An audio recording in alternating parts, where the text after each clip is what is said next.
Deputy Minister of Foreign Affairs Dr. Harsha De Silva states that the government will express its views regarding the country report on human rights practices 2015 on Sri Lanka issued by the US State Department after a thorough analysis. The executive summary of the report lists the steps designed by the Lankan government to enhance national unity following years of civil war. It also lists a number of incidents it understands as major human rights problems that took place during the year 2015. These include harassment of civil society activists, journalists and persons viewed as sympathizers of the banned terrorist group. It also lists severe prison overcrowding and the lack of due process. The list points out that the neglect of the rights of internally displaced persons remains a problem.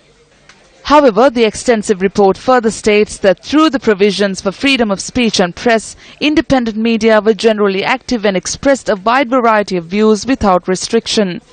On the subject of corruption, the report stated that there were numerous reports of government corruption, with most cases pertaining to members of the previous Rajapaksa government factions committed earlier. It adds that the Commission to investigate allegations of bribery or corruption was more active than in previous years in investigating complaints and taking legal action against persons accused of corruption. The report commenting on worker rights goes on to say that the law prohibits anti-union discrimination.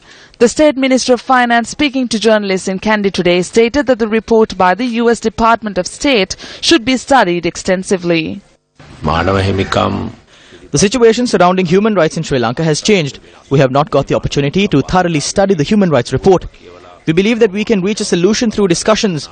During the past, we had the Europeans against us. No matter what has been mentioned in the report, during the recent past, as we have not experienced anything serious on the matter of democracy and human rights in Sri Lanka, we need not have any fear. We can face the situation.